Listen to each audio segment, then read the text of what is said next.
오늘은 질문을 바꾸라라는 제목으로 주일 메시지를 전하겠습니다. 우리가 뭐 젊으나 나이가 드시나 우리 모두는 나이가 들잖아요. 여러분, 나이가 드는 것이 삶에 어떤 변화를 가져올까요? 비교적 제가 여기 앉아 있는 여러분들보다는 젊은 축에 속하기 때문에 감히 제가 나이 얘기를 하는 것은 번데기 앞에서 주름 잡는 일이지만 설교자의 권위로 나이 이야기를 조금 해보겠습니다.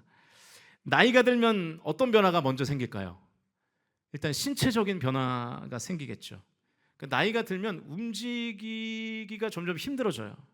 그래서 이제 덜 움직이게 되고요. 몸이 점점 많이 아파지죠. 어린이부에서 이제 어린이부 아이들을 대상으로 기도 제목을 조사를 했어요. 그래서 아마 그걸 이제 이렇게 팜플렛으로 만들어서 성도님들한테 나눠드리고 막 그렇게 하는데, 우리 이한이가 기도 제목을 이렇게 썼어요. 우리 아빠 등짝 안 아프게 해주세요. 제가 항상 등짝이 아파가지고 컴퓨터에 오래 앉아 있으니까. 이제 담임 목회가 점점 길어지면 길어질수록 뭔가 이렇게 한 군데씩 약간씩 망가지는 것 같아요. 그러니까 우리가 나이가 들면 들수록 몸이 닳기도 하고 낡기도 하는 거죠. 또 나이가 들면 들수록 사실은 몸의 변화뿐만 아니라 이 정신적인 변화도 있습니다. 그러니까 생각이 굳어져요. 생각이 고착되는 거예요. 그래서 생각을 좀처럼 고치려고 하지 않고요, 남의 말을 듣지 않습니다. 또 하나의 정신적인 변화는 나이가 들어갈수록 질문이 점점 없어진다는 거예요. 그러니까 왜냐하면 나이가 들어가면 들어갈수록 많은 경험들을 이미 다 해봤기 때문에 별로 궁금한 게 없는 거죠. 그런데 여러분, 반대로 이 어린아이들의 특징 중에 하나가 뭐냐면 질문이 많다는 거거든요. 아이들은요, 질문을 멈추지 않습니다. 계속 질문을 해요. 아빠, 공인중개사가 뭐예요? 공인중개사 자격증을 취득하기 위해서 준비해야 되는 학원의 간판을 보면서 이한이가 저한테 했던 질문이에요. 이제 롯데마트 가는 길에 보면은 이 왼쪽에 공인중개사 이제 준비하는 학원이 있거든요. 그래서 이제 제가 대답을 해줬어요. 공인중개사, 이사할 집을 잘 골라주는 일을 하는 사람들을 준비시키는데, 이렇게 설명을 잘했어요. 그러니까 새로운 간판이 보일 때마다 다 질문을 하는 거예요. 요즘은 제가 아침마다 이제 신정초등학교에 라이드를 해주는데, 이제 운암빌라에서 신정초등학교 가다 보면 이제 거기 아이파크 있는 사거리에 신호 대기를 오래 하거든요. 그래서 왼쪽에 어떤 건물이 있냐면 더 이스트라는 주상복합 아파트가 있습니다. 거기 이제 1층에 상가들이 있잖아요. 이한이가 저한테 그러는 거예요. 아빠, 금방이야가 뭐야? 금방이야? 금방은 곧이라는 뜻이야. 이제 곧 도착해와 똑같은 말이 이제 금방 도착해라는 말과 똑같은 말이야. 잘 대답을 했죠. 잘 대답을 한 줄 알았는데 그게 아니라는 거예요. 아니, 그게 아니고 저거 뭐냐고 그러는 거예요. 제가 뭔지 하고 쑥 봤더니 이거더라고요. 미리 나온 것 같은데, 금은빵입니다. 금은빵 이름이 금방이야, 이렇게 된 거예요. 그러니까 보석 팔고 이런 데죠. 그러니까 아이들하고 같이 있으면 질문이 이제 멈추지를 않는 거예요. 그러니까 질문 지옥에 살아야 됩니다. 그래서 어떤 때는 이제 제가 너무 피곤하거나 막 컨디션이 안 좋으면, 야, 이하나, 제발 질문 좀 그만해라, 그런 말이 나오는 거죠. 여러분, 이렇게 어린 아이들의 특징이 뭐냐면 질문이 많다는 거예요. 질문이. 자녀 교육을 가장 잘하는 민족이 유대인이잖아요. 유대인 자녀 교육의 비밀이 바로 이 질문에 있습니다. 우리나라 부모님들은 애가 학교에 갔다 돌아오면 항상 이런 질문을 던져요. 너 오늘 뭐 배웠니? 그죠? 여러분들 많이 하셨죠? 오늘 뭐 배웠니? 근데 여러분, 유대인들은 그렇게 질문하지 않습니다. 오늘 어떤 질문을 했니? 라고 물어봐요. 오늘 어떤 질문을 했니? 이것이 유대인 자녀 교육의 핵심이라고 유대인들이 말해요. 자녀가 좋은 질문을 하도록 유도하는 거죠. 어떤 질문을 했니? 라고 질문하면서 내 자녀가 선생님께 좋은 질문을 하도록 유도하는 것입니다. 여러분, 신앙생활도 마찬가지예요. 하나님께 질문하는 신앙이 참된 신앙입니다. 그 질문을 하려면 어떻게 해야 되죠? 기도하게 되어 있어요. 그러니까 여러분, 우리가 하나님께 질문이 없다는 것은 우리가 기도를 안 하고 있다는 뜻입니다. 기도가 없는 신앙을 온전한 신앙이라고 말할 수는 없잖아요. 그러니까 질문을 해야 우리가 답을 얻거든요. 기도해야 응답을 얻는 것처럼요. 우리가 만약 기도는 하지 않고 응답받기를 원한다면 그것은 질문하지도 않았는데 답을 얻기를 원하는 것과 똑같은 거예요. 그러니까 논리적으로 말이 안 되는 거죠. 그 CNN 출입 기자였던 프랭크 세스노 기자가 쓴 판을 바꾸는 질문들이라는 책이 있어요. 이 책을 보면 이런 캐치프레이즈가 있는데, 답을 모르는 것이 아니라 질문을 모르는 것이다. 답을 모르는 게 아니라 질문을 모르는 거다. 그러니까 질문을 안 한다는 거예요. 질문을 하면 답을 얻을 수 있는데 우리가 질문을 안 한다는 거예요. 질문하면 반드시 답을 얻게 된다는 것이죠. 사랑하는 성도 여러분, 하나님께 기도로 질문하는 신앙을 가지실 수 있기를 주님의 이름으로 축원드립니다. 그러면 하나님께서 답을 주시는 거예요. 20세기의 인재형은요, 척척 박사형이었습니다. 그러니까 모르는 게 없어야 돼요. 그래서 이거를 질문해도 대답이 팍 나오고, 뭐 이런 인재들이 20세기 인재형이었습니다. 근데 여러분, 이제는요 그렇지 않아요. 21세기는요 AI의 시대잖아요. 인간이 AI만큼 답을 많이 가지고 있을 수가 없습니다. 아무리 인간이 박학다식해도 AI보다 지식이 많을 수가 없어요. 세계 최고의 바둑기사 이세돌이 이 알파고와 대국을 한 뒤에 은퇴를 해버렸잖아요. 왜 그러냐면 이유가 있어요. 가장 많은 답이 존재하는 이 바둑에서 나보다 세계에서 내가 가장 많은 답을 이 세계에서 가지고 있다고 생각했는데, 한낱 기계가 나보다 더 많은 답을 가지고 있는 거예요. 그래서 은퇴를 해버린 거잖아요. 그러니까 여러분, 이제는요 답을 알아야 하는 시대가 아니고요, 답은 다 AI가 가지고 있어요. 심지어 양질의 좋은 답을 가지고 있어요. 우리가 해야 할 일은 뭐냐면 이제 좋은 질문을 던지는 거예요. 좋은 질문을 하면 좋은 답이 얻어지는 거죠. 그래서 이제 우리에게 필요한 능력은 좋은 질문을 하는 능력입니다. 예를 들면 이런 거예요. 입시를 앞둔 부모가 챗 GPT에게 이렇게 질문하는 거예요. 내 자녀가 어떻게 하면 서울대학에 갈 수 있는지를 가르쳐줘. 그러면 챗 GPT가 대답을 합니다. 여러분, 물론 꼭 인서울대학 가야 하는 건 아니에요. 가봐야 별거 없습니다. 목사님도 안 가보고 왜 그런 말 하십니까? 이렇게 하시면 할 말은 없는데, 그러니까 오히려 더 삭막하고 경쟁이 치열하죠. 눈도 많이 오고, 위에는 눈 안 오는 인울산이 좋습니다. 내 자녀가 어떻게 하면 서울대학에 갈 수 있는지를 가르쳐줘 라고 물으면 여러분, 챗 GPT가 어떻게 대답을 할까요? 아마 굉장히 일반적인 대답을 할 겁니다. 공부 열심히 하면 됩니다 정도의 수준을 답할 거예요. 그것도 아니면 서울에 가서 지하철 2호선을 타면 됩니다. 아마 이렇게 답을 할 거예요. 지금 무슨 얘기인지 못 알아들으시는 것 같은데, 왜냐하면 그 질문이 너무 두루뭉술해서 그런 거예요. 내 자녀의 성적이 어떤지, 그 성적에서 어떤 과목이 더 성적이 좋은지, 어떤 영역이 성적이 잘 안 나오는지를 기록하지 않고 그냥 두루뭉술하게 질문하면 두루뭉술한 대답이 오는 거죠. 그런데 만약에 이렇게 질문하면 어떻게 될까요? 내 아이의 성적은 이렇고, 각 영역의 등급은 이렇고, 고3 몇 명 중에 지금 내 아이가 몇 등을 하고 있고, 어떻게 하면 인서울대학을 갈 수 있는지 일타 강사 조정식, 정승재 공부법을 참고해서 알려줘 라고 질문하면 훨씬 더 좋은 대답을 챗 GPT가 대답을 해줍니다. 그러니까 AI에게 좋은 질문을 해야 좋은 답을 얻는데, AI에게 좋은 질문은 뭐예요? 구체적으로 질문하는 거예요. 두루뭉술하게 말고 구체적으로. 질문을 구체적으로 해야 구체적인 답을 얻는 거죠. 자, 그러면 성도가 하나님께 가장 질문을 많이 하는 때가 언제일까요? 고난당했을 때죠. 여러분, 우리는 평시에는 잘 하나님께 질문하지 않습니다. 기도도 잘 하지 않아요. 왜냐하면 지금 사는 게 너무 행복하니까. 그런데 우리가 고난을 당하면, 고난은 신비잖아요. 그래서 하나님께 질문을 하기 시작하는 거예요. 궁금증이 많아지는 거죠. 이 서론이 길었는데요, 오늘 본문이 바로 이 케이스입니다. 어떤 사람의 고난에 대해서 제자들이 예수님께 지금 질문을 하고 있어요. 이 말씀을 통해서 고난에 처했을 때 좋은 질문이 무엇인지, 혹은 좋지 않은 질문이 무엇인지를 좀 찾아보고자 합니다. 왜냐하면 이 고난 중에 있을 때 하나님께 좋은 질문을 던져야 좋은 대답을 우리가 들을 수 있거든요. 그러면 어떤 질문이 좋지 않은 질문이고 어떤 질문이 좋은 질문인지 우리 두 가지의 답을 좀 찾아보겠습니다. 1절과 2절 말씀 같이 읽어보죠. 1절, 2절 시작.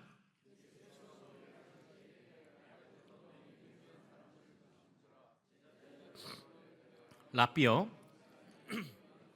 누구의 죄로 인함이니이까? 자기니이까? 그의 부모니이까? 날 때부터 시각장애인이었던 한 사람이 있었어요. 여러분, 날 때부터 눈이 안 보였다는 것은 선천성 실명이었다는 뜻이겠죠. 그냥 뭐 사고가 났거나 태어났는데 어떤 질병에 걸려서 그런 게 아니라 선천적이었다는 거예요. 이 사람을 보고 제자들이 예수님께 질문을 해요.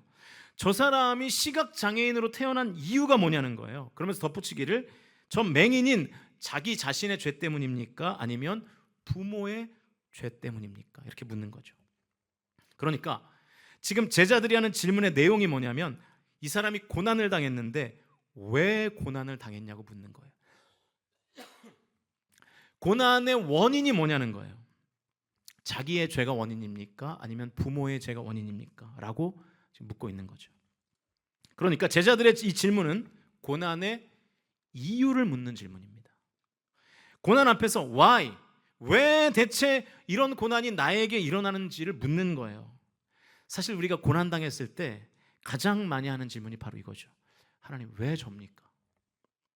왜 나에게 이런 고통을 주십니까? 내가 무슨 잘못을 했길래, 내가 무슨 죄를 지었길래 내가 지금 이 고난과 고통을 당해야 합니까? 라고 묻잖아요. 여러분 이 질문은 좋은 질문일까요? 하나님에게 고난당한 이유를 묻는 이 질문은 정말로 고난당한 성도로서 하나님께 하는 좋은 질문일까요?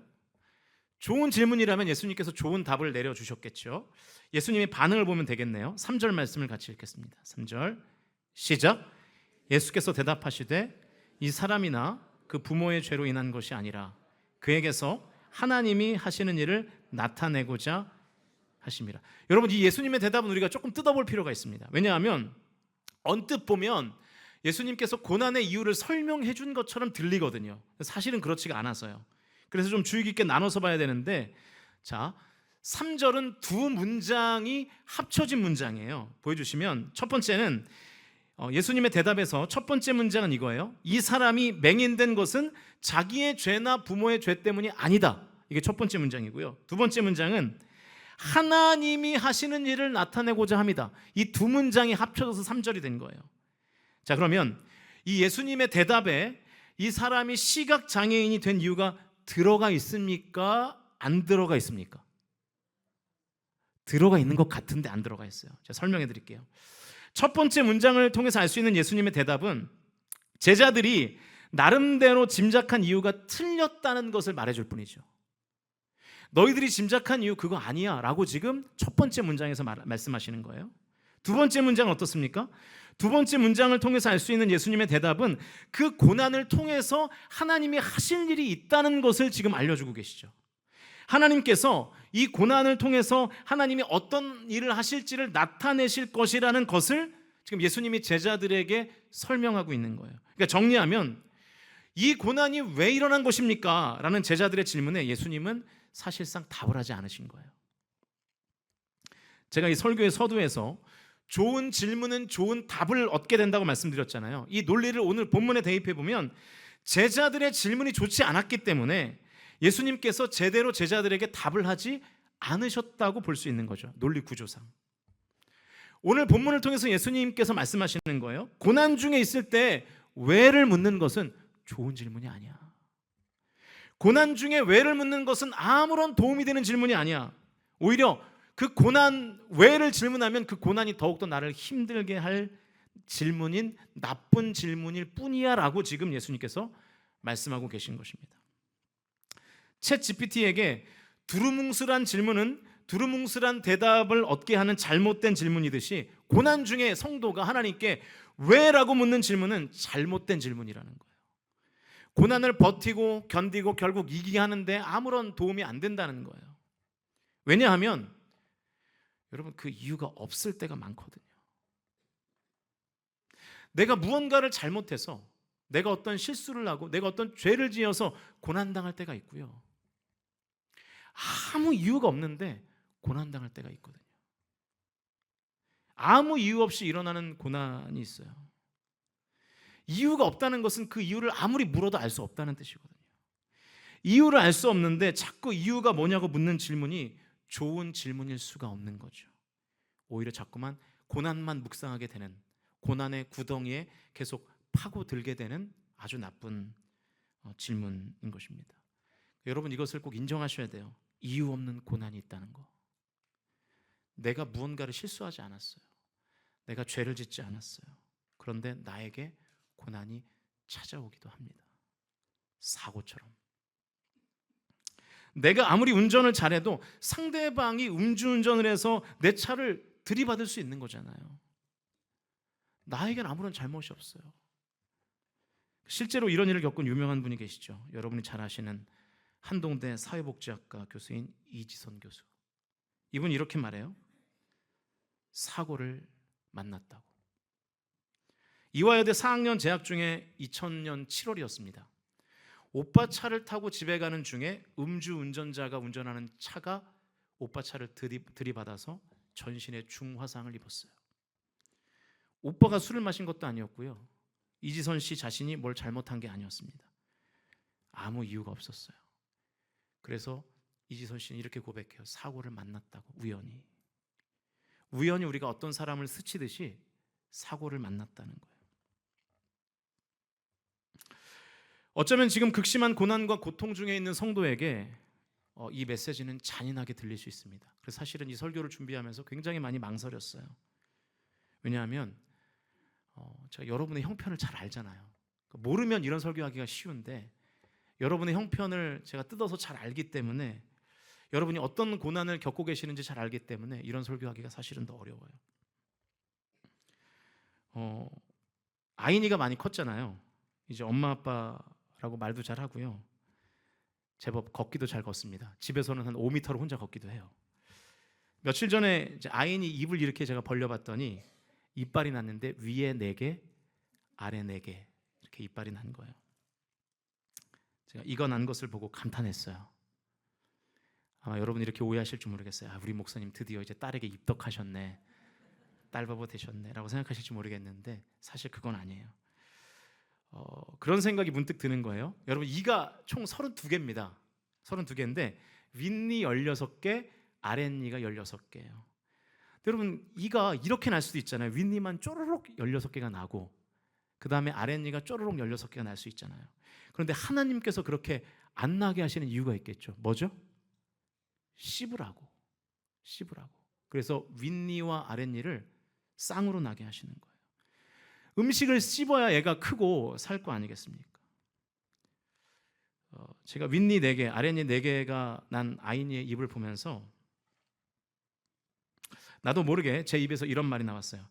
하나님 이렇게 세밀하시고 계획적이신데 왜 우리 성도님의 건강은 잘 회복을 안 시켜주시나요?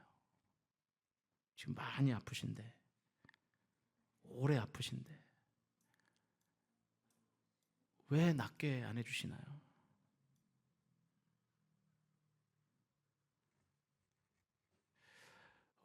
지금도 잘 모르겠어요. 그 이유를 진짜 모르겠어요. 솔직히 좀 마음이 괴로워요. 버거워요. 어떨 때는 좀 감당이 안 돼요. 그 사실을 받아들이기가 감당이 안 돼요. 물론 뭐 가족만큼이야 하겠습니까만은. 그래서 어쩌면 오늘 설교는 여러분에게 하는 설교지만 저에게 하는 설교일지도 모르겠어요. 일이 잘 손에 안 잡히기도 하고 약간의 틈만 나면 그 성도님이 자꾸만 생각나고 막 한숨이 나오고 막 우울해져요. 근데 아무리 왜라고 질문해도 이유가 없어요. 그래서 그 고난을 버티는데 왜라는 질문이 전혀 도움이 안 되겠더라고요. 오히려 역효과가 나겠더라고요. 여러분 고난 앞에서 왜라는 질문은 좋은 질문이 아닌 것 같아요. 좋은 질문이 아닌 정도가 아니라 자꾸만 고난에 파고들게 만드는 나쁜 질문인 것 같아요. 그러면 여러분 고난 앞에서 어떤 질문이 좋은 질문일까요? 오늘 본문을 표면적으로 보면 그 좋은 질문이 안 나옵니다. 숨어 있거든요. 그래서 한번 찾아야 돼요. 찾아보겠습니다. 요한복음 9장 6절 7절 말씀 같이 읽겠습니다. 시작. 이 말씀을 하시고 땅에 침을 뱉어 진흙을 이겨 그의 눈에 바르시고 이르시되 실로암 못에 가서 씻으라 하시니 실로암은 번역하면 보냄을 받았다는 뜻이라. 이에 가서 씻고 밝은 눈으로 왔더라. 이 실로암이라는 단어가 중요한데요. 실로암은 히브리어입니다. 뜻은 뭐라고요? 보냄을 받은이라는 뜻이에요. 그런데 이 보냄을 받은이라는 뜻의 헬라어가 뭐냐면 아포스텔로라는 단어예요. 그런데 이 단어가 보냄을 받은 자라는 명사가 되면 어떻게 변형이 되냐면 형용사 아포스텔로가 명사로 번역되면 아포스톨로스가 돼요. 어렵죠? 아포스텔로에서 아포스톨로스. 아포스톨로스가 보냄을 받은 자라는 명사인데, 여러분이 아포스톨로스라는 단어가 신약 성경에서 누구에게 쓰인 명사인지 아십니까? 이 단어가 복음서에서는 마가복음과 요한복음에만 한 번씩 쓰이고요, 본격적으로는 누가복음과 사도행전 그리고 이제 바울서신에 많이 쓰이는데, 이 아포스톨로스라는 명사는 사도라는 뜻이에요. 사도가 누굽니까? 예수님의 제자들이죠. 그러니까 오늘 본문에서 이 맹인을 예수님께서 사도의 위치로 생각하고 계신다는 거예요. 자, 그러면 여러분 질문. 사도는요, 예수님께 어떤 질문을 던지는 사람들일까요? 이 질문에 우리가 대답을 하려면 사도의 역할을 알아야겠죠. 이 사도행전에 사도들이 많이 나오는데 어떤 일을 하냐면, 예수님이 승천하시고 난 후에 예수님이 하신 일을 하는 사람을 사도라고 말합니다. 그래서 복음을 전파하고요, 병을 고치고 가르쳐요, 말씀을. 이게 예수님의 3대 사역이잖아요. 전파, 프리칭, 치유, 힐링, 가르침, 티칭. 이게 예수님의 3대 사역이잖아요. 제자들이 이 3대 사역을 다 감당했습니다. 자, 그러니까 사도들은 어떤 사람이냐면 예수님이 하셨던 이 일을 하는 사람들을 사도라고 불러요. 자, 그러면 예수님의 일을 하는 사람들이 예수님께 어떤 질문을 던져야 좋은 질문일까요? 사도들이 예수님께 던져야 하는 가장 좋은 질문이 뭐냐면, 예수님, 제가 무엇을 할까요? 겠죠. 예수님의 일을 하는 사람이니까. why가 아니고요, what, 제가 무엇을 할까요를 물어야 되는 거예요. 심지어 여러분 어떻게도 아니에요. how도 아니라고요. 방법을 묻는 것도 아니라는 거예요. 사도들은 why, how가 아니라 what을 물어야 돼요. 하나님, 제가 무엇을 할까요? 제가 예수님이 하는 사람인데 무엇을 할까요? 이렇게 질문해야 좋은 답을 얻게 되는 것입니다. 오늘 본문으로 다시 돌아가서 이 시각장애인을 예수님이 고치시는데, 이 맹인은 조금 특별한 방법으로 고치세요. 오늘 본문 이전까지 요한복음에 예수님께서 병든 자를 고치시는 두 번의 이야기가 나오거든요. 첫 번째는 왕의 신하의 아들을 고치신 사건이죠. 이때 예수님께서 어떤 방법으로 병자를 고쳤는가? 요한복음 4장 50절입니다. 읽어보겠습니다. 시작. 예수께서 이르시되 가라, 내 아들이 살아있다 하시니 그 사람이 예수께서 하신 말씀을 믿고 가더니. 자, 왕의 신하의 아들 예수님께서 어떻게 고치셨어요? 뭐로 고치셨어요? 말씀으로 고치셨어요. 두 번째 치유 사건, 요한복음 5장 8절입니다. 38년 된 병자를 치유한 사건이잖아요. 읽겠습니다. 시작. 예수께서 이르시되 일어나 내 자리를 들고 걸어가라 하시니. 자, 38년 된 병자 어떻게 고치셨어요? 말씀으로 고치셨어요. 자, 그 후에 다시 병자를 고치시는 장면이 오늘 본문이에요. 그런데 오늘 본문에서 예수님은 어떻게 고치시는가? 6절 말씀 읽어보겠습니다. 시작. 이 말씀을 하시고 땅에 침을 뱉어 진흙을 이겨 그의 눈에 바르시고. 듣도 보도 못한 방법으로 예수님이 고치시는 거예요, 이 시각장애인을. 여러분, 만약에 제가 시각장애인이었다면 이런 질문을 던졌을 것 같아요. 아니 예수님, 그동안은 깔끔하게 말씀을 고치시더니 갑자기 왜 땅에 침을 뱉으시고 그 침 섞은 흙을 제 눈에 왜 바르세요? 더럽게. 왜 그러시는 거예요? 라고 물었을 것 같아요. 저만 나쁜 놈인가요? 아니, 그렇잖아요. 왜냐하면 앞에 두 번의 케이스에서 그냥 말씀으로 깔끔하게 고치셨거든요. 그런데 갑자기 나한테만 다른 방법으로 고치시잖아요. 그 왜를 묻지 않았겠어요? 그런데 여러분, 이 시각장애인 묻지 않습니다. 왜를 묻지 않아요. 자, 그리고 또요, 이 시각장애인이 또 묻지 않은 게 있어요. 7절 말씀입니다. 읽어보겠습니다. 시작. 이르시되 실로암 못에 가서 씻으라 하시니 이에 가서 씻고 밝은 눈으로 왔더라. 여러분, 읽지는 않았지만 이 8절에 의하면 이 맹인은요, 시각장애인은요, 직업이 거린이었어요. 거지였어요. 아마도 행색이 굉장히 남루했겠죠. 심한 악취가 났을 거예요. 이스라엘은 심지어 물이 귀해요. 못 씻어요. 거리는 더했겠죠. 이런 배경을 가지고 7절 말씀을 해석해 보자고요. 이 사람은 현재 아직 볼 수가 없습니다. 지금 눈 위에 흙이 발라져 있고요. 예수님께서 치유 사역을 하셨지만 실로암에 가서 씻어야 이제 눈이 보이기 시작하는 거예요. 그럼 이제 가야 될 거 아니에요, 실로암에. 그런데 혼자 못 가요. 보이질 않으니까. 누가 옆에서 도와줘야 돼요. 그런데 이 시각장애인을 도와줄 사람이 아무도 없어요. 왜냐하면 거지였거든요. 몸에서 심한 악취가 나고요. 그리고 당시에는 이 종교법상 이 부정한 사람을 만지면은 더 자기도 격리해야 되는 그런 법까지 있었어요. 내가 도와줄게라고 나설 수 있는 상황이 아니에요. 그러면 이 시각장애인은 당장 이런 질문을 던져야 돼요. 예수님 어떻게 가요? 앞이 안 보이는데. 어떻게 실로암까지 가요 제가? 라고 물어야 상식적인 거예요. 이 사람은 how, 어떻게라고 묻지 않아요. 그럼 이 사람은 아무런 질문도 던지지 않은 사람인가? 저는 그렇게 판단하지 않습니다. 비록 이 시각장애인이 입 밖으로 내뱉지는 않았지만 이 시각장애인의 마음속에 예수님에 대한 이런 질문을 던지고 있다고 저는 확신해요. 주님, 제가 무엇을 할까요? Why, how가 아니라 what을 질문했을 것이로 확신합니다. 아마도 속으로 이렇게 질문했을 것 같아요. 주님, 제가 무엇을 할까요? 라고 질문했는데 예수님이 약간 더러워 보이는 그 침 섞인 흙을 자기 눈에 바르는 거예요. 주님, 제가 또 무엇을 할까요? 라고 속으로 질문했는데 예수님이 다짜고짜 실로암으로 가라는 거예요. 보이지도 않는데. 그런데 이 시각장애인이 어떻게 가요? 라고 묻지 않고 그냥 가는 거예요. 여러분, 어떻게 그냥 갈 수 있었을까요? 이미 무엇을 할까요? 라는 질문을 던지면서 무엇이든지 시키는 대로 내가 하겠습니다라는 결단과 함께 그 질문을 속으로 하고 있었겠죠. 그러니까 어떻게 해야 대한 질문이 없는 거예요. 제가 이렇게 확신하는 나름의 근거가 있어요. 본문에서 조금 내려가 보시면 27절입니다. 읽어보겠습니다. 시작. 대답하되 내가 이미 일렀어도 듣지 아니하고 어찌하여 다시 듣고자 하나이까? 당신들도 그의 제자가 되려 하나이까? 어떤 이야기가 이 말씀 전에 있는지 여러분 잘 아실 거예요. 이 시각장애인이 눈을 뜨고 난 다음에 종교 지도자들이 막 추궁하기 시작하는 거예요. 이 추궁에 솔직하게 대답하면 유대교에서 출교당합니다. 공동체에서 격리되는 거예요.